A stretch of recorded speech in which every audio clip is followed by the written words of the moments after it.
সাল্লাল্লাহু আলাইহি ওয়াসাল্লাম। আলহামদুলিল্লাহ, সকল প্রশংসা সেই মহান আল্লাহ তাআলার দরবারে, যে মহান রব্বুল আলামিন পবিত্র মাহে রজব মাসের পবিত্র জুমার দিনে মহান আল্লাহ তাআলা আমাদেরকে দুনিয়ার সমস্ত কাজ থেকে ফারেক করে আজকে আমাদের উপরে জুমার নামাজ ফরজ ছিল। তো মহান আল্লাহ তাআলা আমাদেরকে জুমার নামাজ আদায়ের নিমিত্তে সুস্থ শরীরে মসজিদে আসার এবং বসার তৌফিক দিলেন। এই জন্য আমরা সকলে বলি আলহামদুলিল্লাহ। শতকোটি দুরূদ ও সালাম সাইয়্যিদুল মুরসালিন খাতামুন নবিয়্যিন রাহমাতুল লিল আলামিন, যিনি উম্মতের সুপারিশকারী, যিনি নবীদের মধ্যে শ্রেষ্ঠ নবী, আমরা সেই নবীর উম্মত। এই জন্য সেই নবীর উম্মত হিসেবে আমাদের দায়িত্ব কর্তব্য হলো তার উপর দুরূদ শরীফ পড়া। আমরা সকলে বলি সাল্লাল্লাহু আলাইহি ওয়াসাল্লাম। পবিত্র মাহে রজব মাস আগামী 27শে জানুয়ারি 26শে রজব দিবাগত রাত্রি মহান আল্লাহ তাআলার আদেশে আমাদের নবীকে আল্লাহ তাআলা মিরাজ যাওয়ার জন্য আল্লাহ তাআলা কি বললেন, তার নবীকে ডাকলেন তার নিজস্ব কাছে, তার সঙ্গে কথোপকথন করবেন। এই জন্য সেই রাত্রি হচ্ছে 26শে রজব দিবাগত রাত্রি, সেটা হলো ইংরেজি মাসের 27শে জানুয়ারি। তো যাই হোক, আমরা সামনে আরেক জুমা পাচ্ছি, সেই সময় আলোচনা হবে।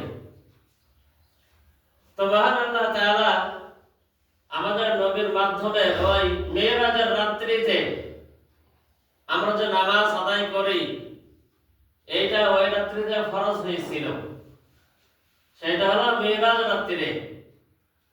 তো আল্লাহ তাআলা আমাদের জন্য 50 ওয়াক্ত নামাজ ফরজ করেছিল। শেষ পর্যন্ত 5 ওয়াক্ত নামাজ এই বান্দার জন্য গৃহীত হলো। তো আল্লাহ তাআলা বললেন, যদি কোনো ব্যক্তি ইখলাসের সাথে সৎ নিয়তে একনিষ্ঠভাবে 5 ওয়াক্ত নামাজ আদায় করতে পারে, তাহলে আমি আল্লাহ রাব্বুল আলামিন ওই 50 ওয়াক্তের সওয়াব আমি আমার বান্দার আমলনামায় দিয়ে দেব। সুবহানাল্লাহ। তো এই জন্য দেখেন আল্লাহ তাআলা আমাদের প্রতি কত ইহসান করেছেন, যে 50 ওয়াক্ত নামাজ আমাদের পড়া লাগবে না। যদি কোনো বান্দা 5 ওয়াক্ত নামাজ আদায় করতে পারে, এই শেষ নবীর উম্মত হিসেবে আল্লাহ কি করবেন, ওই 50 ওয়াক্ত নামাজের সওয়াব আমাদের আমলনামায় দিয়ে দেবেন। সুবহানাল্লাহ। কিন্তু দেখেন আমরা এই নামাজ সম্পর্কে কি অবজ্ঞা করি, অবহেলা করি। আমরা অনেকে নামাজ পড়তে চাই না। তো এই দিকে খেয়াল করে আমি আজকের যে সূরা তেলাওয়াত করেছি, সূরাতুল মাউন, পবিত্র কোরআনের 3 নম্বর পারার একদম শেষের দিকে সূরাতুল মাউন আমি তেলাওয়াত করেছি। এটা মক্কায় নাযিল হয়েছিল। তা প্রত্যেকটা সূরার পিছনে, আয়াতের পিছনে একটা প্রেক্ষাপট থাকে, একটা ঘটনা থাকে, যার পরিপ্রেক্ষিতে একটা সূরা বা আয়াত নাযিল হয়। তো মহান আল্লাহ তাআলা এই যে সূরাটি নাযিল করলেন, কেন নাযিল করলেন, তার প্রেক্ষাপট এরকম। আমরা জানি মুনাফিক নেতা আব্দুল্লাহ ইবনে উবাই শ্রেষ্ঠ মুনাফিক ছিল। এই ব্যক্তি মুনাফিক থাকার পরেও মুসলমানদের কাছে ভালো হওয়ার জন্য সবার সামনে সে বলতো, আমি একজন খাঁটি মুমিন, খাঁটি মুসলমান।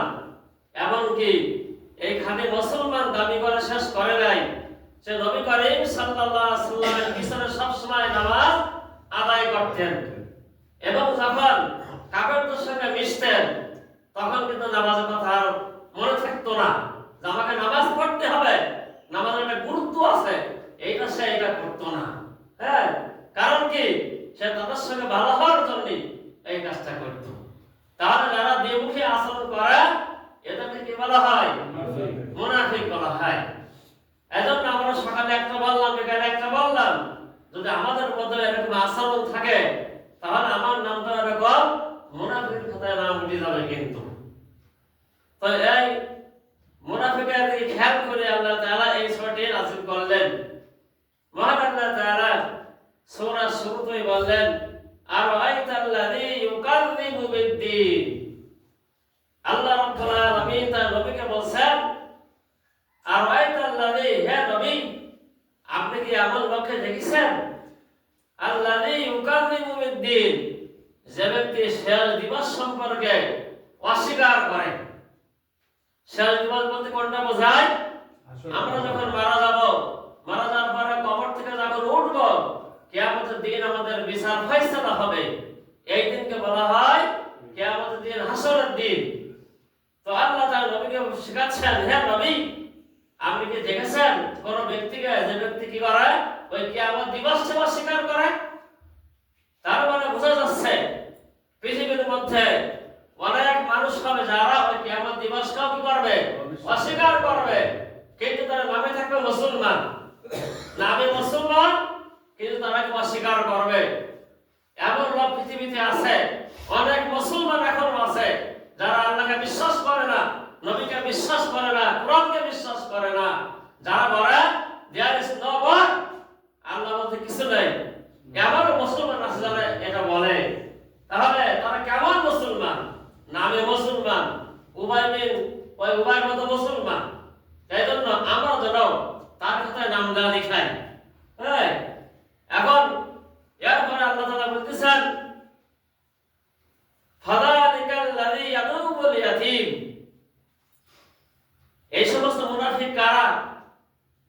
তো আল্লাহ তাআলা তাদের চিহ্ন আল্লাহ তাআলা বলছেন যে ফাযালিকাল্লাযী ইয়াদুবুল ইয়াতীম, তারা ওই সমস্ত লোক যারা কি করত, ইয়াতীমদেরকে গণধাক্কা দিয়ে বের করে দিত। কিছু মানুষ আছে, অনেক বড় অর্থ সম্পদের লোক আছে যারা গরিবদেরকে ভালোবাসে না, ইয়াতীমদেরকে ভালোবাসে না।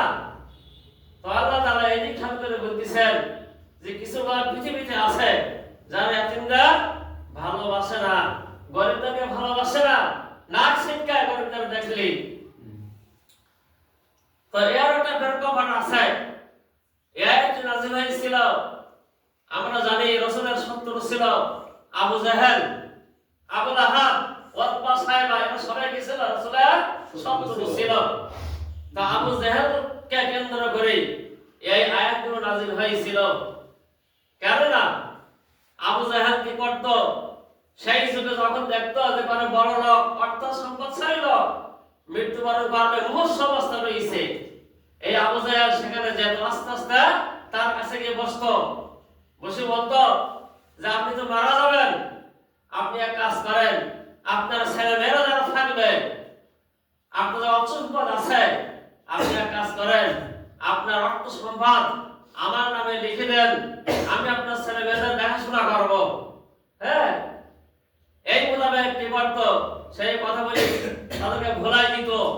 যখন ওই ব্যক্তি চিন্তা করতো সঠিক তো, আমি তো মারাই যাব, আমার সন্তানগুলো সে দেখাশোনা করবে, ভালো কথা, সে কি করতো, অর্থ সম্পদ তার নামে লিখে দিত। লিখে দেওয়ার পরে যখন ওই লোক মারা গেল, এইবার ছেলেমেয়েরা যখন তার কাছে আসলো যে তুমি আমার দেখাশোনা করতে চাইছিলে, আমাকে দেখাশোনা করো, তখন কি করবে, সে ধাক্কা দিয়ে বের করে দেবে যে না, আমি দেখতে পারবো না, তুমি যেখানে পারো সেখানে যাও। দেখেছেন কি আচরণটা করলো? এই আচরণ করার কারণে আল্লাহ তাআলা এই আয়াত নাযিল করলেন যে ফাযালিকাল্লাযী ইয়াদুবুল ইয়াতীম। অনেক মানুষ আছে যারা কি করে, ইয়াতীমদেরকে গলা ধাক্কা দিয়ে বের করে দেয়। অথচ রাসূল সাল্লাল্লাহু আলাইহি সাল্লামের আদর্শ কেমন ছিল? ইয়াতীম মানুষ ঈদের দিন বসে আছে, তাই না, বসে থাকার পরে সে কান্নাকাটি করতেছে, তার কারণ জিজ্ঞেস করলো, এমনকি রাসূল সাল্লাল্লাহু আলাইহি সাল্লাম ওই বাচ্চাকে তার বাড়ি নিয়ে গেল, বাড়ি নিয়ে হযরত আয়েশাকে বলতেছে, আয়েশা আজকে থেকে এই ছেলের আব্বা আমি আর আম্মা হলে তুমি। সেই মোতাবেক হযরত আয়েশা রাদিয়াল্লাহু তাআলা কি করলেন, তাকে গোসল দিয়ে সুন্দর জামাকাপড় পরিয়ে তাকে ঈদের ময়দানে নিয়ে পাঠালেন। তেমনি ভাবে রাসূলের আদর্শ আর এর বিপরীত ছিল মুনাফিকদের আদর্শ, যেটা আবু জাহেল করেছিল। তাহলে আমরাও কি করবো না? ইয়াতীমদেরকে কি করবো না? তাদের আদর যত্ন করবো। রাসূল সাল্লাল্লাহু আলাইহি সাল্লাম ইয়াতীমদের সম্পর্কে বলেছেন, যদি কোনো ব্যক্তি ইয়াতীমের মাথায় হাত বোলায় দেয়, তাহলে ওই হাতের নিচে যতগুলো চুল পড়বে, ওই চুলের পরিমাণ সওয়াব আল্লাহ তাআলা তার আমলনামায় লিখে দেবে। সুবহানাল্লাহ। এজন্য শুধু ইয়াতীম না, যারা গরীব বাচ্চা আছে, আমরা তাদের কি করব? আদর যত্ন করব। এজন্য হাদিসে রাসূলে আছে যে আসলে যে ব্যক্তি ছোটদের স্নেহ করে না এবং বড়দের সম্মান করে না, সে আমার উম্মত না। তাই এজন্য আমরা যেন ছোট বাচ্চাদের সঙ্গে, ইয়াতীমদের সঙ্গে সবসময় ভালো ব্যবহার করার চেষ্টা করি। এরপরে আল্লাহ রাব্বুল আলামিন বলেন, ওয়ালা ইয়াহুদ্দু আলা তুআমিল মিসকিন। মিসকিনদের খেতে দিত না, হ্যাঁ, উৎসাহিত করতো না, অনুৎসাহিত করতো। এজন্য মিসকিনদের ব্যাপারে আল্লাহ রাব্বুল আলামিন আয়াত নাযিল করেছেন। আমরা যারা তিনক্ত খাই, অনেক মানুষ আছে যারা অনাহার থেকে অর্ধাহার থাকে, তাদেরকে আমরা কি করবো? সবসময় অন্ন দেওয়ার চেষ্টা করব। কারণ মানুষকে খেতে দেওয়া অনেক সওয়াবের কাজ। একদা এক সাহাবী রাসূল সাল্লাল্লাহু আলাইহি সাল্লামের কাছে আসলো, আসি বলল, আইয়ুল ইসলামি খায়র, হে রাসূল, আপনি আমাদেরকে বলে দিন যে ইসলামের মধ্যে সবচেয়ে কোন কাজটি উত্তম। তখন রাসূলুল্লাহ সাল্লাল্লাহু আলাইহি সাল্লাম বললেন যে ক্বালা তুতিউত তাআম ওয়া তুকরিমুস সালাম আলা মান আরাফতা ওয়া মান লাম তারিফ। রাসূলুল্লাহ সাল্লাল্লাহু আলাইহি সাল্লাম ইরশাদ করলেন যে ইসলামের মধ্যে সর্বোত্তম কাজ হচ্ছে মানুষকে খানা খাওয়ানো এবং যাকে চিনো না চিনো সবাইকে সালাম প্রদান করা। এই দুটো কাজ হলো ইসলামের মধ্যে উত্তম অভ্যাস। তাহলে এজন্য আল্লাহ তাআলা এখানে বললেন, ওয়ালা ইয়াহুদ্দু আলা তুআমিল মিসকিন। এই মিসকিনদের খাদ্য দেওয়া সম্পর্কে আমরা যেন অনুৎসাহিত না করি। তো এরপরে আল্লাহ রাব্বুল আলামিন যে কথাটা বললেন, ফাওয়াইলুল লিল মুসাল্লিন। ফাওয়াইলুল লিল মুসাল্লিন, সেই সমস্ত মুসলমান, সেই সমস্ত মুসল্লি, সেই সমস্ত নামাজি দুর্ভোগ। এখানে ওয়াইল শব্দের অর্থ আমরা অনেকে মনে করি যে ওয়াইল দোজক আছে একটা, আমরা অনেকে বলি না যে ওয়াইল দোজক। আসলে ওয়াইল কিন্তু দোজকের নাম না। দোজকের 7টি নাম আছে, 7টি স্তর আছে, তার মধ্যে ওয়াইল কিন্তু নেই। আমি তাফসীরের মধ্যে দেখলাম যে ওয়াইল হলো জাহান্নামের একটা ঘাঁটি, একটা ঘাঁটির নাম হলো কি? ওয়াইল। আল্লাহ রাব্বুল আলামিন এর মধ্যে বলছেন যে ফাওয়াইলুল লিল মুসাল্লিন, কিছু নামাজি আছে সেই সমস্ত নামাজের জন্য কি দুর্ভোগ। তাহলে আমরা নামাজ পড়ব, দুর্ভোগ ভোগ করব, জাহান্নামে যাব, তাহলে আমাদের কেমন নামাজ? সেই নামাজকে পড়া যাবে না। যে নামাজ পড়ে জাহান্নামে যেতে হবে সেই নামাজ কিন্তু পড়া যাবে না। রাসূল সাল্লাল্লাহু আলাইহি সাল্লাম একদা মসজিদ নববীতে দেখলেন যে এক ব্যক্তি নামাজ আদায় করলেন, নামাজ পড়ে বাড়ি চলে যাচ্ছেন। আল্লাহ রাসূল বললেন, তুমি আবার নামাজ পড়ো। ওই ব্যক্তি আবার নামাজ পড়ল। রাসূল সাল্লাল্লাহু আলাইহি ওয়াসাল্লাম বললেন, তোমার নামাজ হয়নি, আবার নামাজ পড়ো। সে ব্যক্তি আবার নামাজ পড়ল। শেষ পর্যন্ত আল্লাহ রাসূল বললেন, তুমি যেভাবে নামাজ আদায় করতেছ, তুমি কি সারা বছর এইভাবে নামাজ পড়েছ? তখন রাসূল বললেন, ওই ব্যক্তি বললেন, হ্যাঁ, আমি এইভাবে নামাজ আদায় করি। আল্লাহ রাসূল বললেন, তুমি যে নামাজ পড়েছ সারা জীবন, তোমার সব নামাজ বরবাদ হয়ে গেছে। কারণ যে নামাজের সওয়াব হয় না, এই নামাজ কোনো নামাজই না। কারণ কি? রাসূলুল্লাহ সাল্লাল্লাহু আলাইহি ওয়াসাল্লাম বলতেছেন যে নামাজ যখন পড়তে হবে, কাজে সাল্লু কামা রাআইতুমুনি উসাল্লি, তোমার নামাজটা কেমন নামাজ হবে? যেমন নামাজটা আমি নামাজ পড়েছি। তাহলে আল্লাহ রাসূল সাল্লাল্লাহু আলাইহি ওয়াসাল্লাম যেভাবে নামাজ আদায় করেছেন, আমাদেরকে ঠিক সেইভাবে নামাজ আদায় করতে হবে। সেই নামাজটা কেমন নামাজ? সেটা হলো নামাজের ভিতরে খুশু এবং খুশু থাকতে হবে, রুকু সিজদা ঠিকভাবে আদায় করতে হবে। কিন্তু আমরা কি করি? আমার বাইরে কাজ আছে, এখন তার তড়িঘড়ি করে নামাজ আদায় করে বাড়ি চলে যেতে হবে। তাহলে কি করো? সূরা নাসর পড়ো, সূরা আল আসর পড়ো, সূরা কুল আল্লাহ পড়ো, এবং সেটা দ্রুত ডিজিটাল কায়দায়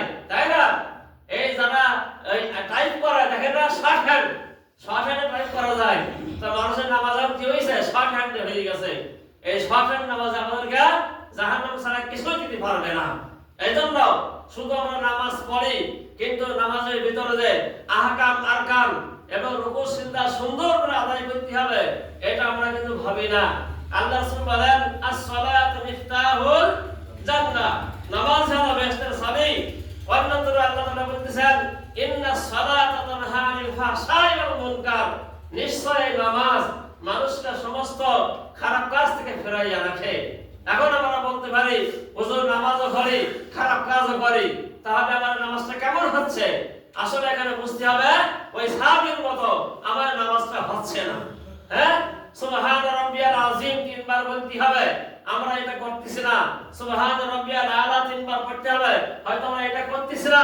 সামি আল্লাহু লিমান হামিদাহু দাঁড়াতে হবে, দাঁড়াই রব্বানা লাকাল হামদ হামদান কাসীরান তাইয়িবান মুবারাকান ফি, এই যে দেরি করা, এটা হয়তো আমরা করতেছি না। এইজন্য আমার নামাজ সঠিক নামাজ হচ্ছে না।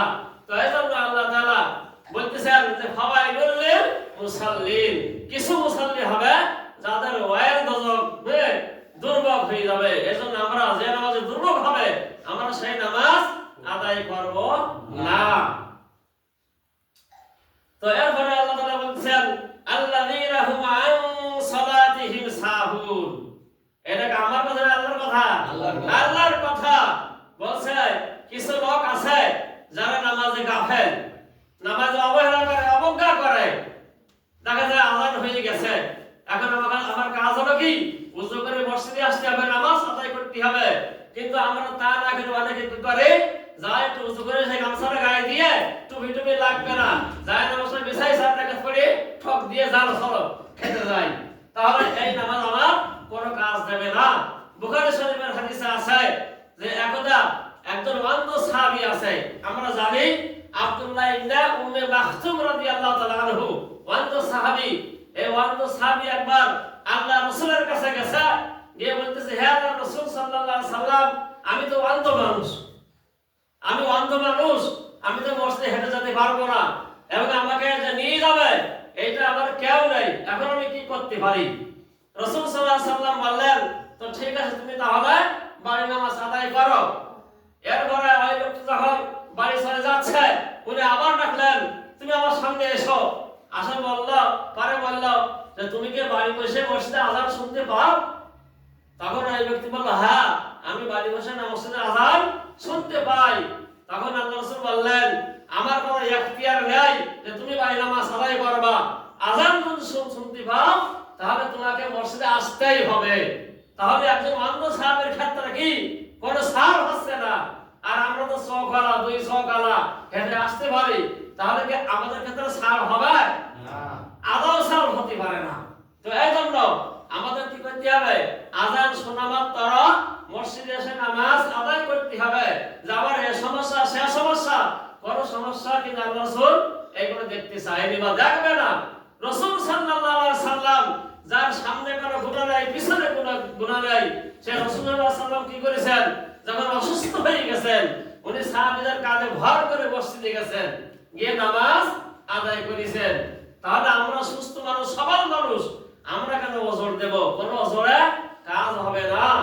আল্লাহ রাসূল সাল্লাল্লাহু আলাইহি সাল্লাম এজন্য অনেক আফসোস করে বলেছেন, যারা মসজিদে আযান শুনলো অথচ মসজিদে এসে নামাজ আদায় করলো না, আমার ইচ্ছা হয় আমি তার বাড়ি গিয়ে আগুন ধরাই দিয়ে তার বাড়ি ঘর জ্বালাই পোড়াই দিই। তাহলে এটা কিন্তু আসলে আফসোসের কথা, তাই না? আফসোসের কথা জানেন না? অনেক ছেলেকে আব্বা মারা কয়, হ্যাঁ তোর আগ মারা দরকার, এটা হলো দাবির কথা, তাই না? সেজন্য ওই কাজটা না করে।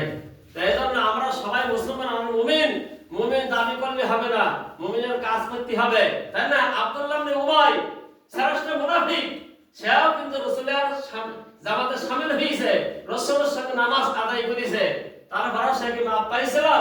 মাপ পায় নাই। আল্লাহ তাআলা বলতেছেন যে সাবিঈনা মাররাতান ফালাই ইয়াগফিরুল্লাহু লাহুম, হ্যাঁ, যে হে আল্লাহর রাসূল, আপনি যদি ওই উবাইর জন্য 70 বার দোয়া করেন, আমি কিন্তু ওই দোয়া কবুল করবে না। তাহলে কত রাগ আল্লাহর আছে ওর উপরে, কারণ কি সে ইসলামের শত্রু, তাই না?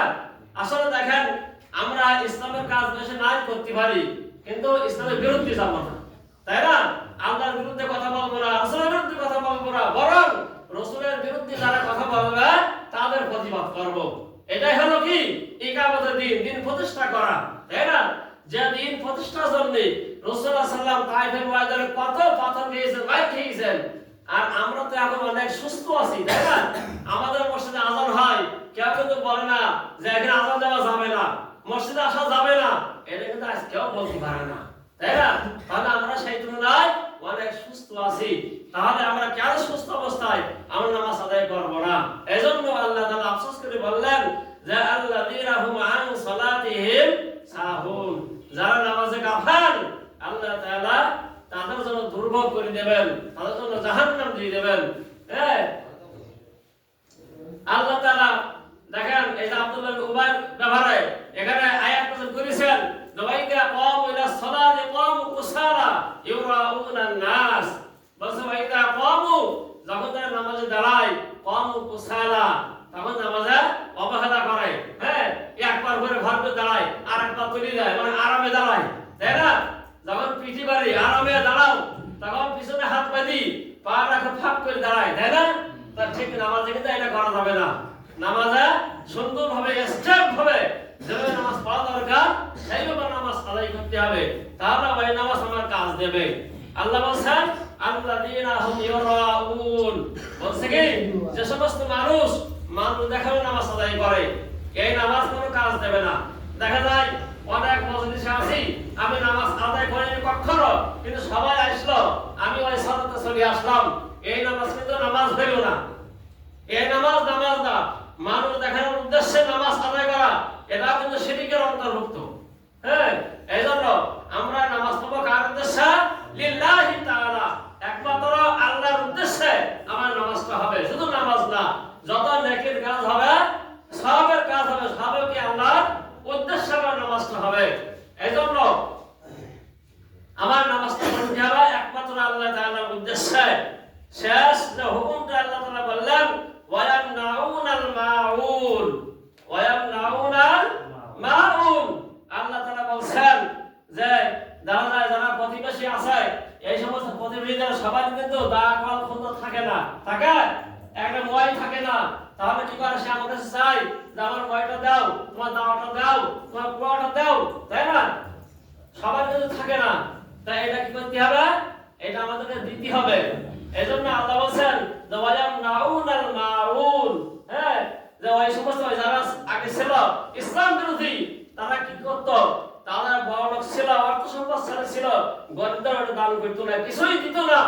এই দিক খেয়াল করে আল্লাহ তাআলা বললেন ওয়ায়ামনাউনাল মাউন, হ্যাঁ, তারাই দোজখে যাবে যারা মানুষকে উপকার করে না, এই সমস্ত ব্যবহার করে জিনিস তারা দেয় না।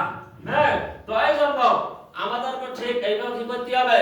যাদের সম্পদশালী আছেন এবং যাদের জিনিসপত্র আছে, তারা সবাইকে দেওয়ার চেষ্টা করবে, যে আমার জিনিস নিয়ে যদি উপকার লাভ করতে পারে এটাই সবচেয়ে ভালো, তাই না? এরা তাবলীগের ভাষায় কি বলে? ইকরামুল মুসলিমিন। ইকরামুল কি? মুসলিমিন, যার জিনিস নেয় তাকে একটু উপকার করা, এটাই আর কি। তাহলে আমরা যে আজকে এগুলো পড়লাম, তাহলে এগুলো আমাদের খুব প্রয়োজন, তাই না? খুব প্রয়োজন, বিশেষ করে নামাজ। আমি শুধু নামাজের কথাই বলি। আল্লাহ তাআলা কেন বলে জানেন? যে আল্লাহ তাআলা কিয়ামতের ময়দানে প্রথম প্রশ্ন করবে তুমি নামাজ পড়েছো কিনা, এটা প্রথম প্রশ্ন। এজন্য সেই নামাজ সম্পর্কে আমাদের কি হতে হবে? অবহিত হতে হবে। হ্যাঁ, আজকে আমি বলবো, দেখা যায় আমি আগে বলেছি যে আমাদের দোকানে কিন্তু অনেক মানুষ থাকে, একদম পাশে মসজিদ, নামাজ পড়তে আসে না। আমি দোকানদারকে বলতেছি আপনি বলে যাবেন এখন দোকান বন্ধ, এখন বটকেলা হবে না, কিনা বেচা বন্ধ, আগে নামাজটা পড়ে আসেন, তারপর বেচা কেনা হবে। আমরা যদি সচেতন হই তাহলে কি সবাই কিন্তু নামাজ পড়তে আসে, মানে অনিচ্ছা সত্ত্বেও তারা নামাজ পড়তে আসবে, তাই না? এগুলো আমরা যদি খেয়াল না করি তা খেয়াল করবে কারা? তো এই জন্যই আসলে ওয়াজ তো বেশি করার দরকার নেই। আমাদের মুসলমান হিসেবে আমাদের প্রথম দায়িত্ব কর্তব্য হলো নামাজ আদায় করা। তো মহান আল্লাহ তাআলা আমাদের সকলকে মুমিন বান্দা হিসেবে, মুসলমান হিসেবে আমাদেরকে পাঁচ ওয়াক্ত নামাজ সঠিকভাবে আদায় করার তৌফিক দিন। সকলে বলি আমিন। আসসালামু আলাইকুম ওয়া রাহমাতুল্লাহি ওয়া বারাকাতুহু।